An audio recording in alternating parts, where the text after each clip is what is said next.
The air on Soundstage 14 at MGM was thick with anticipation. Dust motes dancing in the powerful Klieg lights. It was late afternoon, the kind of hour when patience wore thin and every whisper seemed to echo. Another take was about to begin for Viva Las Vegas, and the tension was palpable.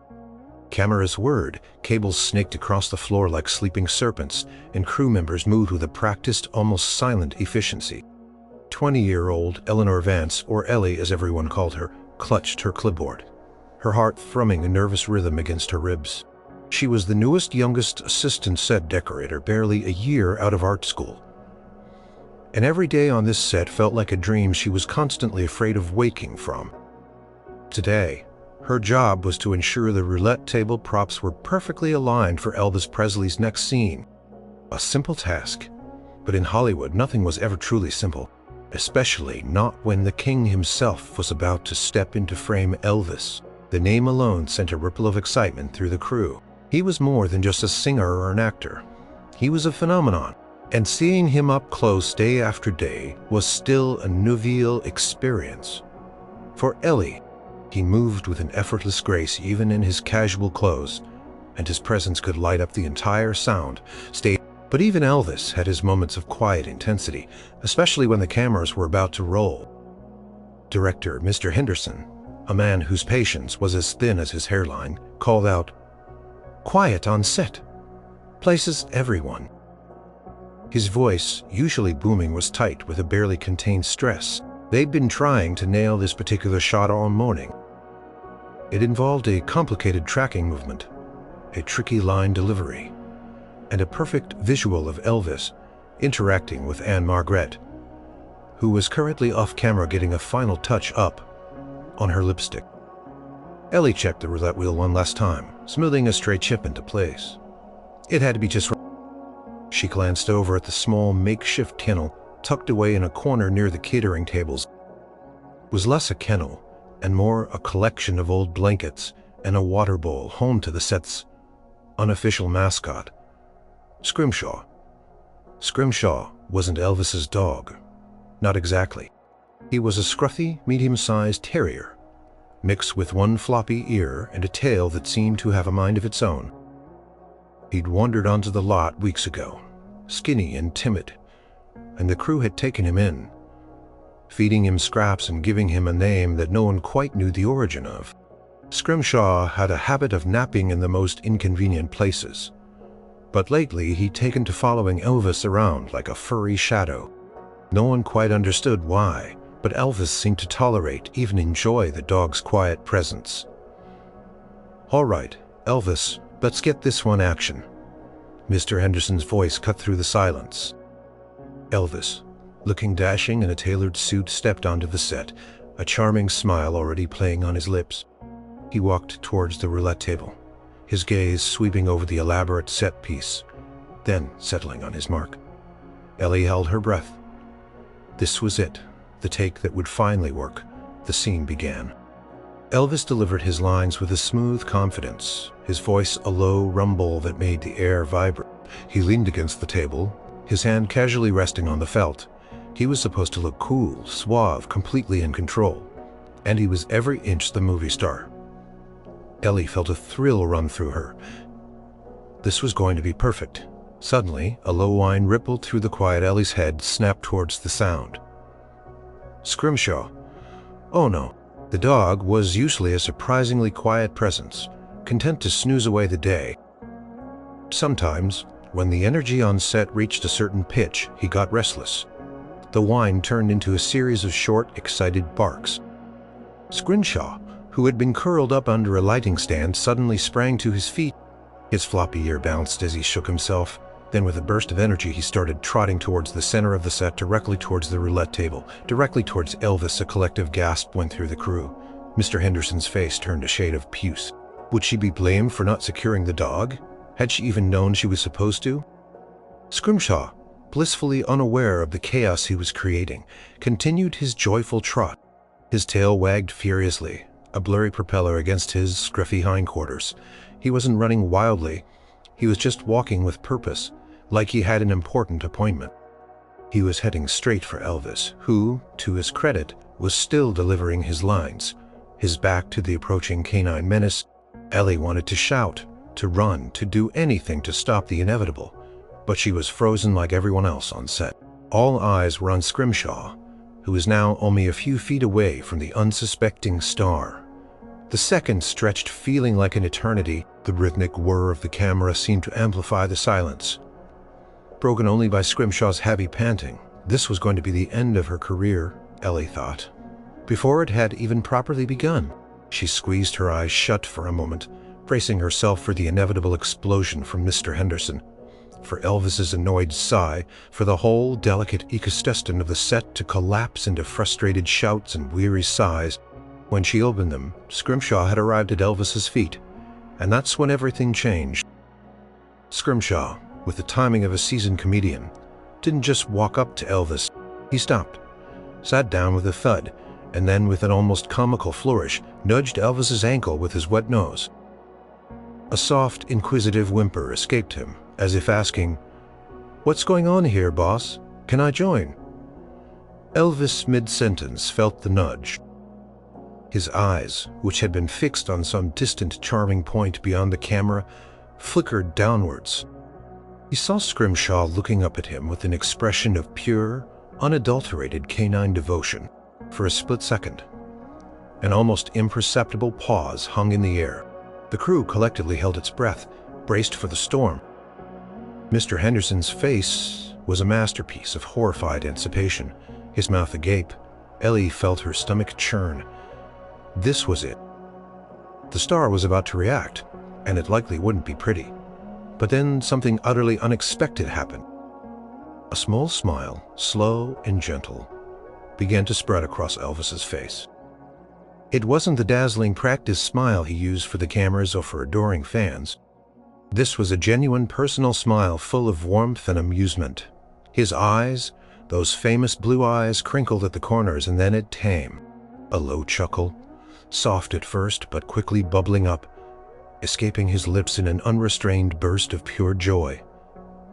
It wasn't a forced laugh or a polite one.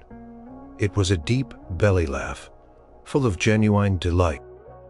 He threw his head back slightly, and the sound filled the quiet soundstage, echoing off the high ceilings and the meticulously arranged sets. "Well, look who decided to join the party," Elvis drawled, his voice laced with mirth, completely breaking character. He reached down and ruffled Scrimshaw's scruffy fur. The dog responded with an excited series of tail wags, practically vibrating with happiness. The effect of that laugh was instantaneous and profound. It was like a dam breaking. Tension that had been wound so tightly on set, the stress of endless takes and demanding schedules, suddenly evaporated. One by one, crew members who had been frozen in various states of apprehension started to relax. A few tentative chuckles broke out, then more. Soon, the entire soundstage was filled with the light-freeing sound of people laughing. Mr. Henderson, who moments ago looked ready to explode, let out a huff, a mixture of exasperation and relief. A reluctant smile finally stretched across his face. "Well, I suppose that's one way to get a reaction," he mumbled, running a hand over his thinning hair. "Cut, everyone. Take 5. Ellie felt a wave of relief, so intense it made her knees weak. She leaned against a prop table, exhaling slowly. She hadn't realized how tightly she'd been holding her breath. The king wasn't angry. He was laughing, genuinely, heartily laughing. Elvis knelt down, still chuckling, and scratched Scrimshaw behind the ears. "You little rascal, you," he murmured affectionately. Scrimshaw responded by licking Elvis's hand with enthusiastic gusto, his tail wagging so hard his whole body wiggled. Ellie watched, utterly mesmerized. She'd seen Elvis perform, seen him charm crowds, but this was different. This was a glimpse behind the curtain. A moment of raw, unpolished humanity. He wasn't the king right now. He was just a man enjoying a moment with a dog, and his laughter, so open and infectious, had just saved the day. It had diffused a tense situation in a way no stern director's command ever could. A grizzled old grip, Frank, with a perpetually cynical expression, shook his head, a small smile playing on his lips. "Never seen him laugh like that on set before," he muttered to a colleague. "Dog knows how to break the ice, I reckon." Ellie, still absorbing the scene, felt a warmth spread through her. It wasn't just relief. It was something more. A realization, in this high-pressure, often artificial world of Hollywood, this small furry creature had brought a moment of pure, unadulterated joy, and Elvis, instead of getting frustrated, had embraced it. She walked over towards Scrimshaw's makeshift bed, picking up his water bowl to refill it. She still felt a pang of guilt that he'd gotten loose, but it was overshadowed by an overwhelming sense of wonder. She watched as Elvis stood up, still smiling, and patted Scrimshaw's head one last time. The dog looked up at him, a silent promise in his eyes to do it all again. As Elvis walked past her, heading towards his dressing room for a quick break, his gaze met hers. He didn't say anything, but his smile widened, a shared moment of amusement passing between them. Ellie felt a blush creep up her neck. She'd been so focused on the dog, she hadn't expected him to even notice her. She returned with the refilled water bowl, setting it down. Scrimshaw, tired from his exciting adventure, had curled back up in his blankets, a contented sigh escaping him. Ellie knelt down, gently stroking his back. "You certainly know how to make an entrance, don't you, fella?" she whispered. The dog merely gave a small twitch of his ear. The atmosphere on set, though still busy, felt lighter, almost buoyant. The tension had been replaced by a quiet hum of good humor. Everyone seemed to move with a renewed sense of purpose, energized by that unexpected burst of laughter. Ellie realized then that this wasn't just a funny anecdote. It was a moment that had subtly shifted the entire dynamic of the film production. It had shown everyone that even the king was human, capable of finding joy in the simplest of things. And that, she knew, was a lesson worth learning. The laughter had faded, replaced by the familiar hum of a busy film set, but its echo lingered. Quiet lightness had settled over Soundstage 14. Like a soft blanket of good humor, Ellie noticed it in the way the crew members now exchanged glances, quick, amused, conspiratorial. Even Mr. Henderson, though still prone to exasperated sighs, had a faint, almost imperceptible softening around his eyes.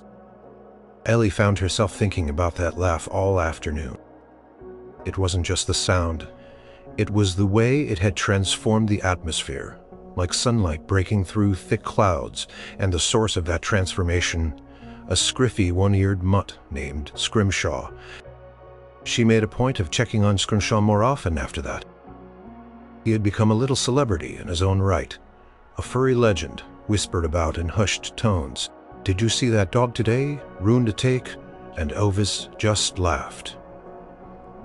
It was a story everyone wanted to tell. Ellie felt a strange protectiveness towards him. He wasn't just a stray anymore, he was Scrimshaw, the set's unexpected muse. During a break, as she was tidying up some prop trays, she saw Elvis heading towards the dog's corner. He moved with a relaxed gait, no longer in his dashing suit, but in a simple t-shirt and jeans. He knelt beside Scrimshaw, who immediately stirred his tail, giving a tentative thump-thump against the floor. "Hey there, Trouble," Elvis murmured, his voice soft and low, very different from his singing voice or even his acting voice. He gently scratched behind Scrimshaw's floppy ear. The dog leaned into his touch, eyes half closed in contentment. Ellie pretended to be absorbed in arranging some fake poker chips, but her ears were straining. She heard Elvis talk to the dog, a one-sided conversation full of gentle chiding and affectionate nicknames. "You're a wild one, aren't you? Think you're the star of the show." She watched, unnoticed, as Elvis produced a small, perfectly peeled slice of apple from his pocket. Scrimshaw's nose twitched, and he gently took the treat from Elvis's outstretched hand.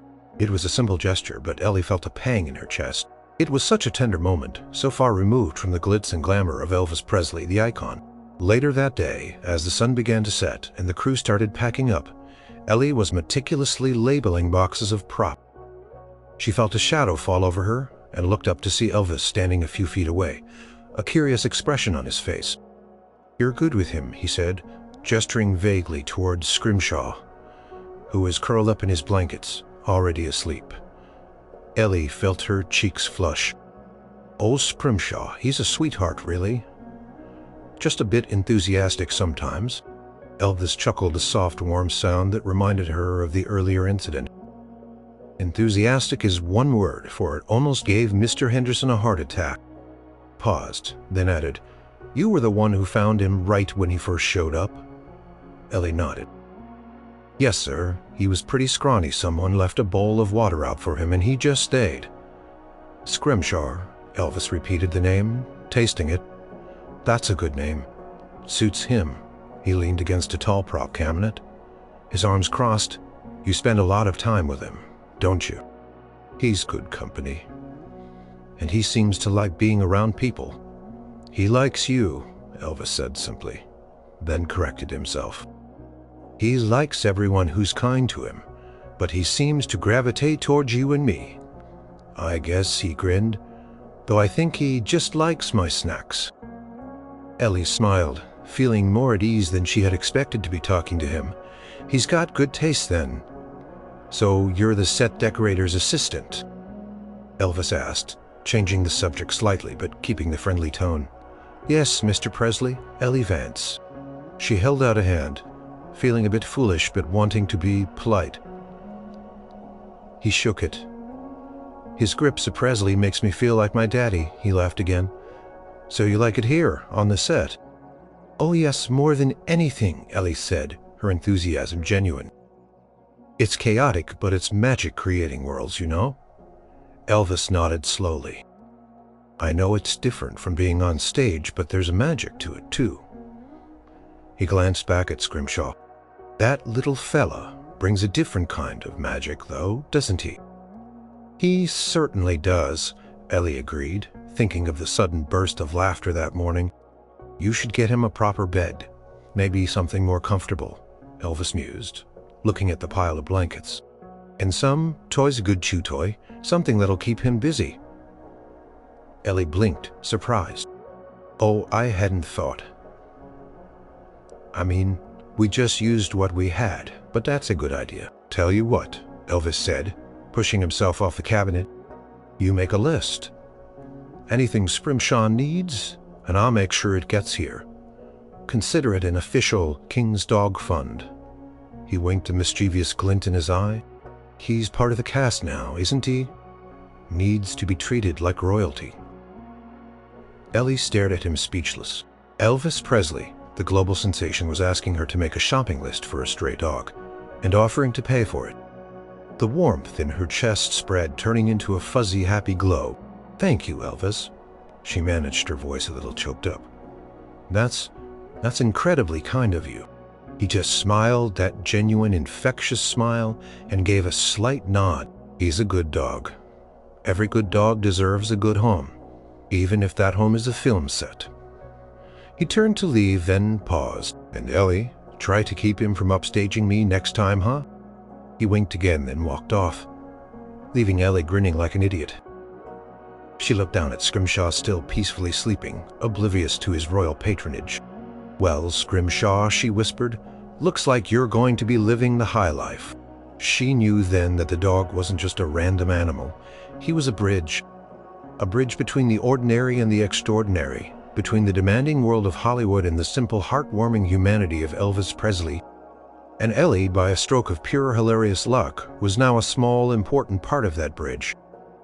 Ellie spent the next few days with a spring in her step, the memory of Elvis's kindness and infectious laugh replaying in her mind. She diligently made a list for Scrimshaw. A proper dog bed, a sturdy leash, an assortment of chew toys, even a comfortable soft collar. She felt a little silly handing such a list to the production coordinator, but when she mentioned Elvis's instruction, the coordinator just nodded, already used to the star's generous quirks. True to his word, within 2 days a box arrived on set, filled with everything on her list, and more, a giant bag of premium dog food, dog biscuits shaped like bones, and even a small plush squeaky toy shaped like a guitar. Scrimshaw, initially bewildered by the sudden influx of luxury, quickly adapted. He gnawed happily on a new rubber bone, sprawled regally in his plush bed. and generally radiated an air of dignified contentment. Ellie found herself spending more and more time with him during breaks. She'd brush his scruffy fur, play a gentle game of fetch with the guitar toy, and just talk to him, telling him about her day, about the ridiculous demands of the director, about her dreams of becoming a full-fledged set designer. Scrimshaw, with his intelligent, soulful eyes, seemed to listen intently. The Dodd story, as Ellie pieced it together from various crew members, was a common one in Hollywood, yet unique to him. He wasn't a pedigree, certainly not a show dog. He was a survivor. Frank, the grizzled grip, had been the first to spot him weeks ago, sniffing around the catering trucks. A skeletal shadow. Looked like he hadn't eaten in a week, Frank had grumbled, though his voice held a surprising softness. Just a pup, really, maybe a year or so old. No one knew where he came from. He could have been abandoned or wandered in from the sprawling residential areas surrounding the studios. He was timid at first, flinching at loud noises, always keeping an eye on the exits. But slowly, painstakingly, the crew's kindness had chipped away at his fear. Leftover scraps, gentle pats, soft words. They all built a bridge to his very heart. Ellie wondered what Scrimshaw's life had been like before. The studio, had he known a loving home, or was he always a wanderer? His cautious nature, the way he sometimes still flinched at sudden movements, suggested a past that wasn't entirely kind. But despite whatever he had endured, he harbored no malice, only a boundless capacity for joy, especially when a friendly hand reached out, and Elvis's hand had reached out further than anyone else's. It wasn't just the apple slices or the new dog bed. It was the way Elvis would seek Scrimshaw out. During breaks, just to say a quiet word or ruffle his fur. It was the way he'd let the dog nap at his feet in his dressing room, a silent, furry guardian. Ellie often saw Elvis sitting on the floor gently stroking Scrimshaw, a peaceful, almost contemplative look on his face. In those moments, he wasn't the king of rock and roll. He was simply a man finding solace in the companionship of a loyal animal. One particularly grueling day, a complex dance sequence went wrong repeatedly. Anne Margaret twisted her ankle slightly. The lighting cues were off, and Mr. Henderson's frustration was a palpable cloud. Elvis, usually unflappable, was visibly tired, his smile faltering as the hours dragged on. He missed a step, stumbled over a line, and finally Mr. Henderson called a break, his voice edged with thinly veiled anger. Ellie watched Elvis walk off, set shoulders slumped, heading not for his dressing room but towards Scrimshaw's corner. The dog, sensing the shift in atmosphere, had already risen from his bed, his tail giving a slow, sympathetic wag. Elvis sank down beside him, running a weary hand through his hair. He didn't speak, just buried his face in Scrimshaw's fur for a moment, letting out a long, slow sigh. Scrimshaw in turn nudged his head against Elvis's arm. A silent offering of comfort he seemed to understand. He didn't bark, didn't whine, just stayed close, a warm, furry presence. Ellie, observing from a distance, felt a lump form in her throat. It was such a tender, vulnerable moment. This global superstar, adored by millions, finding comfort in the simple, unconditional love of a stray dog. It showed a side of Elvis that the cameras never captured, a raw humanity that was profoundly moving. After a few minutes, Elvis straightened up, a subtle shift in his posture. He ruffled Scrimshaw's head one last time, a faint smile touching his lips. He looked tired, but the tension had eased from his face. He walked back to the set with a renewed sense of purpose, ready to face the difficult dance sequence again, and this time the take was perfect. Ellie realized then that Scrimshaw wasn't just a funny anecdote or a recipient of Elvis's generosity. He was something more profound. He was an anchor. In the dizzying, often isolating world of fame, Scrimshaw offered Elvis a silent, judgment-free companion, a constant source of unburdened joy and simple comfort.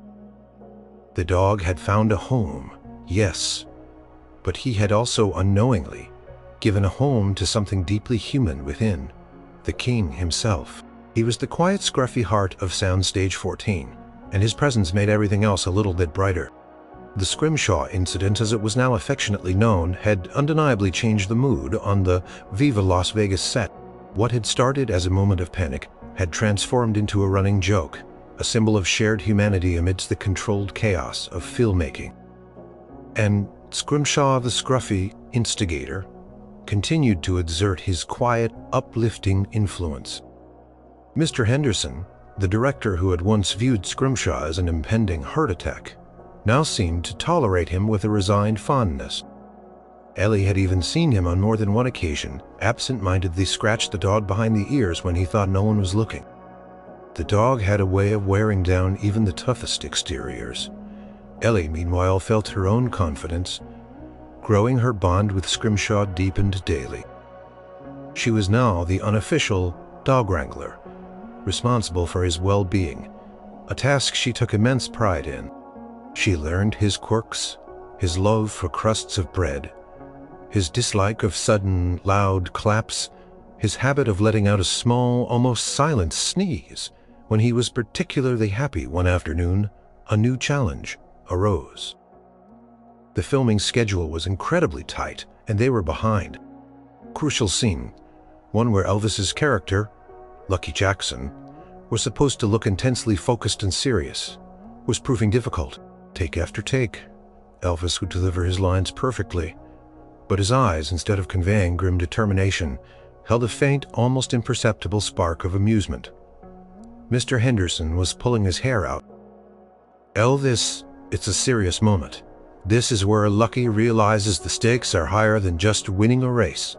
He's fighting for something important." Mr. Henderson's voice was hoarse from shouting. Elvis sighed, running a hand over his face. "I know, Henderson, I know, it's just, I don't know, feels a little stiff maybe." He was trying, Ellie could tell, but something wasn't connecting. Ellie, standing near the craft services table, watched from the sidelines. Scrimshaw was snoozing peacefully. At her feet, oblivious. She wondered what might help. Elvis seemed genuinely stuck. He didn't say anything, just sat down on the floor next to the sleeping dog, gently stroking his back.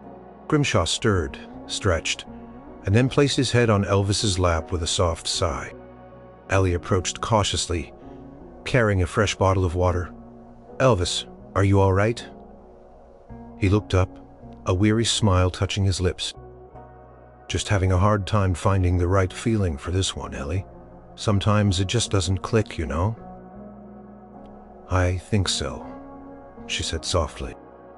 "It must be hard, pretending to be someone else all the time."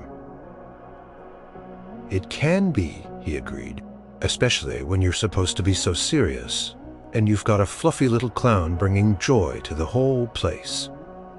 He nodded towards Scrimshaw, a fond look in his eyes. Ellie thought for a moment. Maybe you don't have to pretend so much," she ventured. "I mean, Lucky is determined, yes, but he's also good-hearted, right?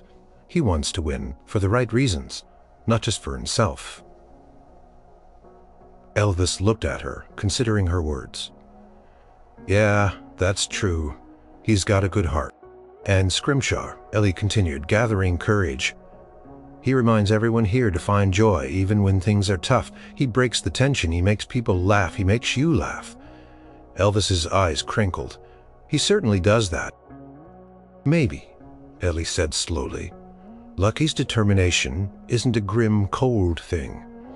Maybe it's a warm, hopeful kind of determination, the kind that still leaves room for a little bit of joy." He gestured towards Scrimshaw. Like him, he found a home, found happiness. Even after whatever he went through, he didn't let his past make him bitter. He just kept being Scrimshaw. Elvis was silent for a long moment, stroking Scrimshaw's fur.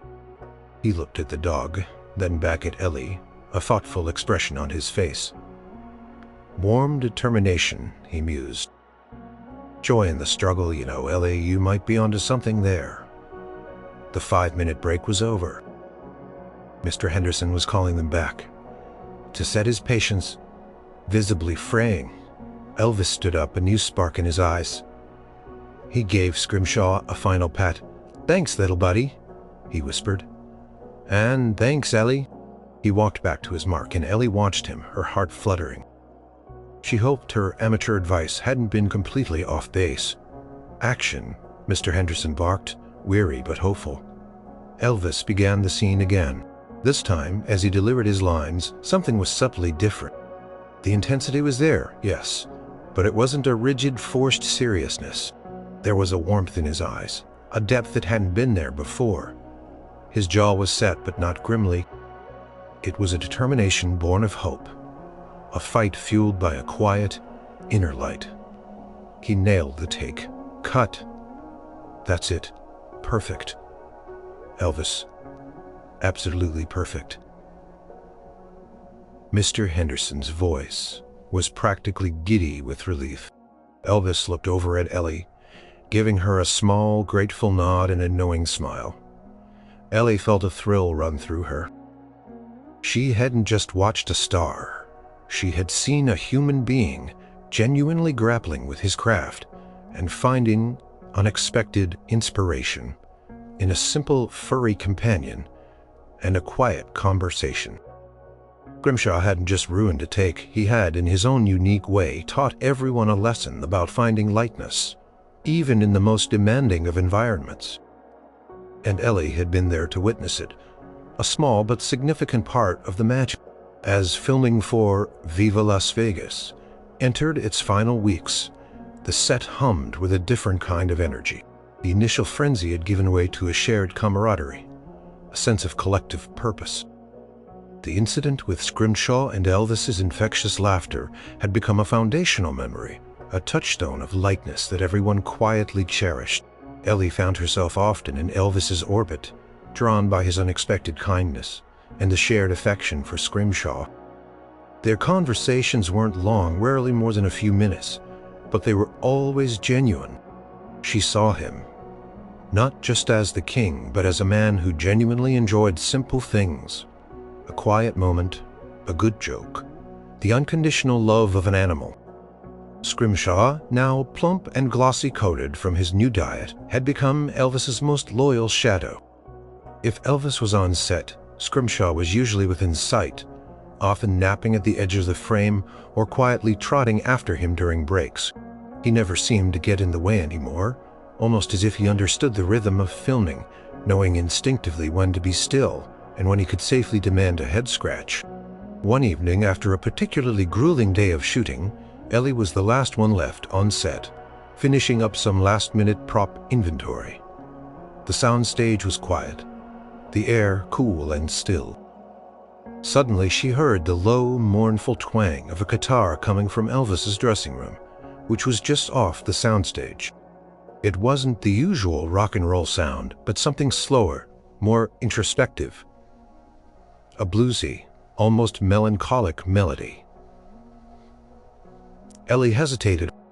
She knew Elvis sometimes played his guitar between takes or after filming, but she never heard him play like this.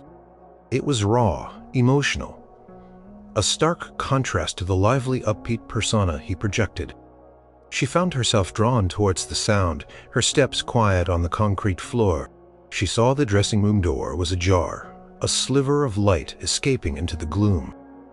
Through the opening, she could see Elvis sitting on a plush chair, his guitar resting on his knee.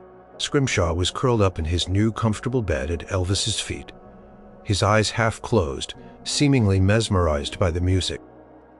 Elvis wasn't singing, just playing, letting the notes carry the weight of unseen emotions.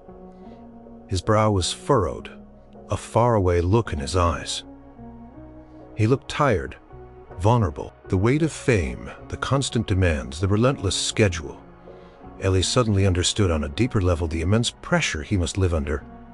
Scrimshaw stirred, then slowly lifted his head, gazed up at Elvis, then, with a soft whimper, gently placed his head on Elvis's knee, looking up with those soulful eyes. Elvis's fingers paused on the fretboard.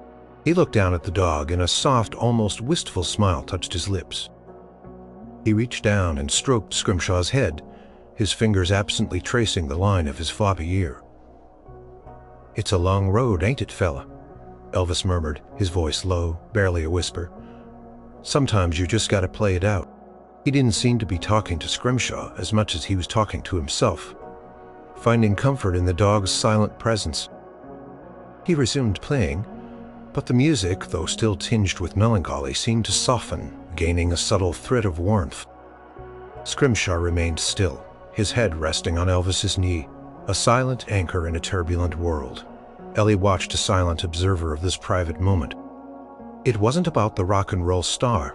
It was about a man finding solace. Scrimshaw wasn't just a pet. He was a confidant, a non-judgmental presence who simply listened and offered unconditional affection. He was proof that even kings, especially ones like Elvis, needed simple, honest connection. She knew she shouldn't intrude. This was a sacred space, a moment of profound intimacy between a man and his dog. She quietly backed away, careful not to make a sound, leaving them to their music and their shared quiet. The next morning, Elvis arrived on set, his usual charming self, radiating energy and charisma. Greeted everyone with a smile, joked with the crew, and made the difficult scenes look effortless. He even whistled a jaunty tune as he walked towards his mark. No one would have guessed the quiet vulnerability she had witnessed the night before, but Ellie carried the memory with her. It deepened her understanding of Elvis, turning him from an idol into a more complex, relatable human being. And it solidified her belief in the power of Scrimshaw, the little dog who, simply by being himself, offered the kind of comfort that no amount of fame or fortune could buy. He was the quiet, furry heart of the set, grounding them all in something real and good. And Ellie felt incredibly privileged to be a part of it. The final stretch of filming brought with it an unexpected surge of stress. Deadlines loomed, budgets tightened, and the pressure mounted. Even the usually buoyant atmosphere on Soundstage 14 began to show cracks. Mr. Henderson's sighs grew longer, his temper shorter. The easy camaraderie that Scrimshaw's presence had fostered seemed to fray under the strain. One particular scene involved a complex stunt sequence with a car. It required precision, timing, multiple cameras, and a lot of expensive equipment. The previous day, a minor malfunction with a prop car had caused a several-hour delay, putting everyone even further behind. Today, everyone was on edge, knowing there was no room for error. Elvis, though outwardly calm, was feeling the pressure too. He'd been meticulously rehearsing his movements, trying to hit his marks perfectly. He was always a professional, but Ellie could see the subtle tightening around his eyes, the way his jaw sometimes clenched.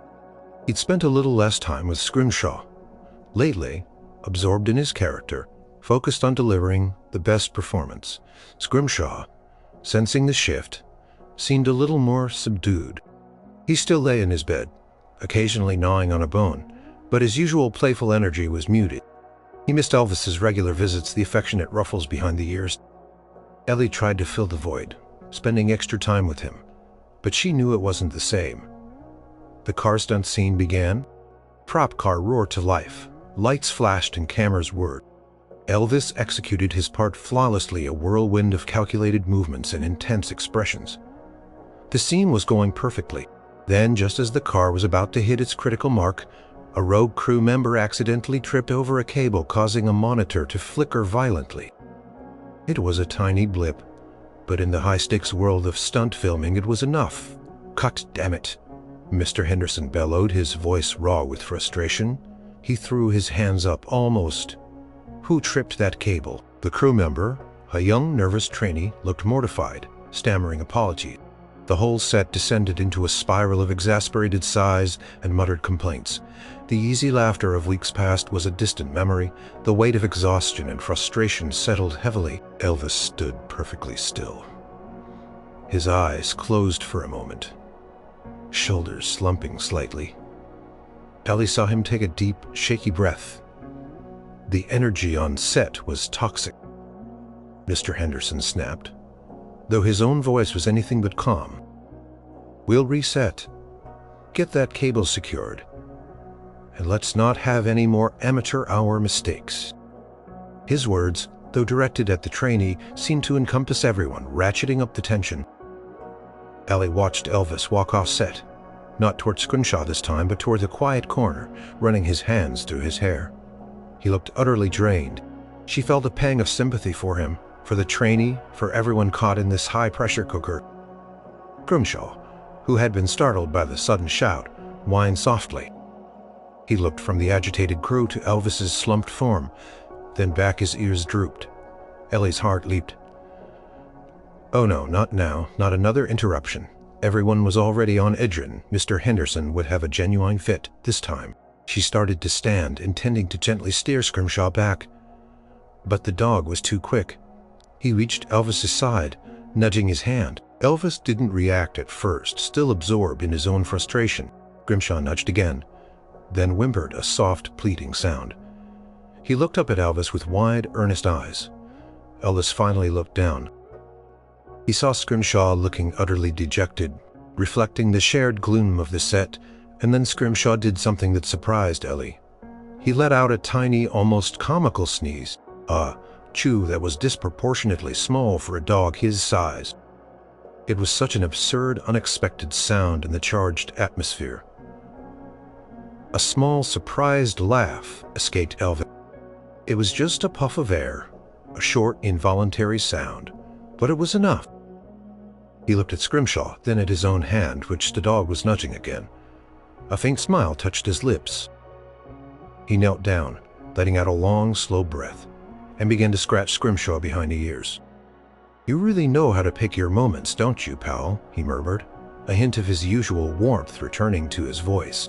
The simple act of Elvis kneeling, of his gentle interaction with the dog, seemed to act as a tiny valve, slowly releasing the immense pressure. On set, a few crew members, catching the quiet scene, exchanged glances. They didn't laugh this time, but a collective sigh, a different kind of relief, seemed to ripple through them. Mr. Henderson, who had been pacing angrily, stopped. He watched Elvis and Scrimshaw for a moment.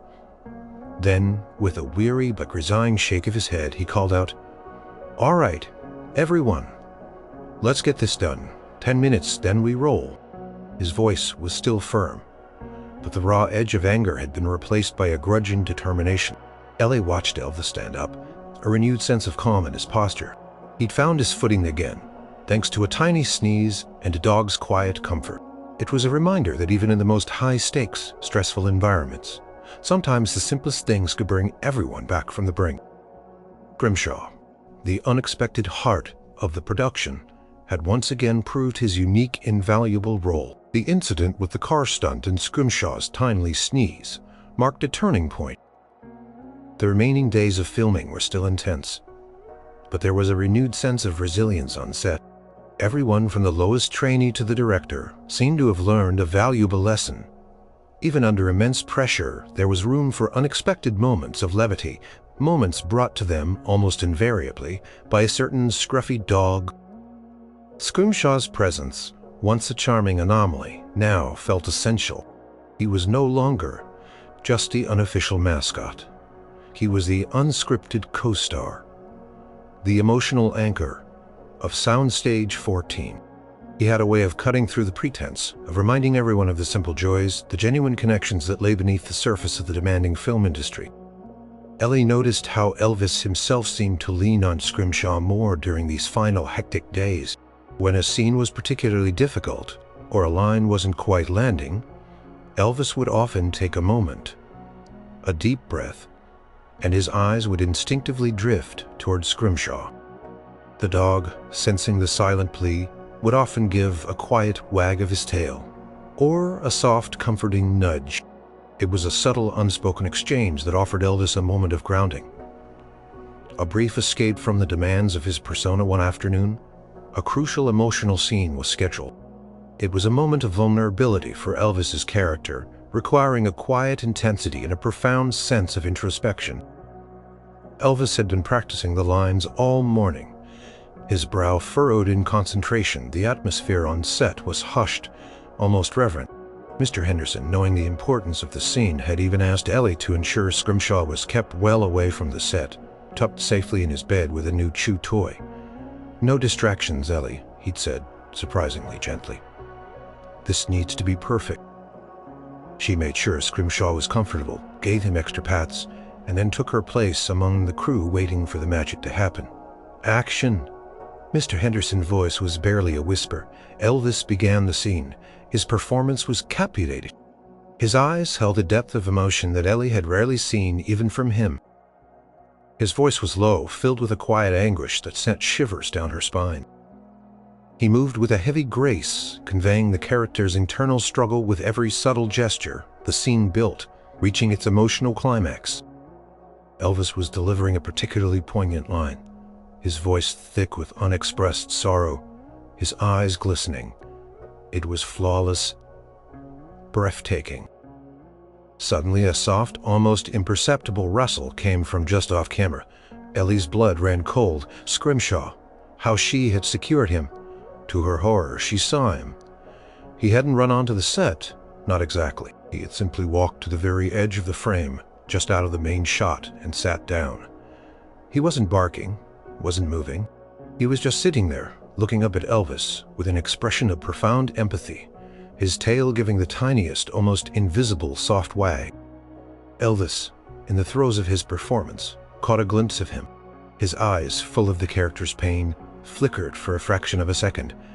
A barely perceptible intake of breath. Ellie braced herself. This was it. The perfect take ruined by a dog's quiet, empathetic presence. Mr. Henderson would erupt, but Mr. Henderson didn't erupt. He leaned forward in his director's chair, his eyes fixed on the monitor. Elvis continued his line, his voice still heavy with emotion, but something new had entered it. A fragile warmth, a subtle shift in his gaze, a hint of something deeper. The sorrow was still there, but it was tinged with a quiet resilience, an unspoken connection. It was as if Scrimshaw's silent presence had grounded the performance, adding an unexpected layer of raw, authentic emotion. He finished the line, and the silence that followed was electric. "Cut!" Mr. Henderson roared, but this time his voice was filled with triumph. "That's it. That's the one. Absolutely magnificent." Elvis printed. Collective cheer went through the crew, followed by spontaneous applause. It was a rare, powerful moment of shared success. Elvis remained in character for a few seconds. Then, as the cheers erupted, his shoulders relaxed. He looked directly at Scrimshaw, who had remained perfectly still, watching him. A deep, heartfelt smile spread across Elvis's face, a smile of immense gratitude. He walked over to Scrimshaw, kneeling down and pulling the dog into a gentle embrace. "You little marvel," he whispered, burying his face in Scrimshaw's fur. "You knew, didn't you?" Scrimshaw responded with a happy whine, licking Elvis's cheek. Ellie, watching the scene unfold, felt tears prick her eyes. It wasn't just a powerful acting performance, it was a powerful human moment. Scrimshaw, the dog who had once ruined a take, had just in his own quiet way enhanced another. He hadn't needed a script or a director's instruction. He had simply been there offering his unique, unscripted comfort, and in doing so had helped Elvis achieve something truly extraordinary. He was indeed an unscripted co-star, and his performance was priceless. The final days of shooting Viva Las Vegas were a flurry of last-minute scenes, reshoots, and the inevitable emotional goodbyes. The soundstage, once a buzzing hive of activity, slowly began to empty. Props dismantled, sets struck down. A bittersweet melancholy settled over everyone. They had created something together, a piece of movie magic, and now it was coming to an end. Ellie felt it keenly. Her time on this set, surrounded by these people and especially by Elvis and Scrimshaw, had been blah. She had learned so much, not just about set decoration, but about the unpredictable human heart of Hollywood. Scrimshaw, sensing the changing atmosphere, seemed a little confused. He wandered through the emptying set, sniffing at familiar spots, looking for the usual hustle and bustle. His usual companions, the crew members who had adopted him, were now packing their bags, preparing to move on to other projects. Ellie spent every spare moment with him brushing his fur, playing fetch with his guitar toy, reassuring him with soft words. But the biggest question remained, what would happen to Scrimshaw when the last camera rolled and the last light was dimmed? It was a topic of hushed conversation among the crew. No one wanted to abandon him, but who could realistically take a dog from a film set into their everyday life? Everyone loved him, but everyone had their own challenges, their own small apartments, or long working hours. On the very last day of filming, after the final scene was successfully wrapped, and Mr. Henderson had called, "That's a wrap." For the very last time, a celebratory cheer erupted quickly, followed by hugs and handshakes. Elvis, looking both relieved and a little wistful, was surrounded by crew members offering congratulations. Ellie, meanwhile, was packing up Scrimshaw's bed and toys. Her heart ached. She knew she couldn't take him. Her tiny apartment in Hollywood was barely big enough for her, let alone a lively terrier mix. She knelt down, burying her face in Scrimshaw's fur, feeling the warmth of his body. "What are we going to do with you, fella?" she whispered, a tear pricking her eye. Suddenly a familiar voice spoke. "He's coming with me." Ellie looked up, startled. Elvis stood there, a soft, resolute smile on his face. Scrimshaw, hearing his voice, thumped his tail against the concrete floor. Ellie's jaw dropped. With you, Elvis?" "That's right," he said, kneeling down beside her, gently stroking Scrimshaw's head. "He's been my good luck charm, my confidant, my unscripted co-star. How could I leave him behind?" He looked at Ellie, his eyes warm. "He's family now, to me and to my folks back home." Ellie felt a wave of overwhelming relief mixed with a pang of envy. Of course, it made perfect sense. Scrimshaw had truly bonded with Elvis, and Elvis, with his generous heart, would never abandon him. "But your schedule," Ellie began, "and Graceland, will he be okay there?" Elvis chuckled. "Ellie, Graceland is a big place, plenty of room for a dog. And my mama, she loves animals. He'll be spoiled rotten, I promise you. And as for my schedule, well, a good dog always makes life a little easier, don't you think?" He winked. "Besides, I think he knows my laugh pretty well by now. If I ever get too serious, I know who to call on." He looked down at Scrimshaw. "You ready to go to a real home? Fella, a big house with a yard and maybe even a few other dogs to play with." Scrimshaw, as if understanding every word, gave a heavy bark and started wagging his tail furiously. Ellie smiled through her tears. "He'll be so happy, Elvis. Thank you. Thank you for everything." "No, Ellie," Elvis said, reaching out and gently squeezing her shoulder. "Thank you for taking care of him, for seeing him for more than just a stray. You saw his good heart, and you helped me see mine. Sometimes when I got too caught up in all this." He gestured around the emptying soundstage.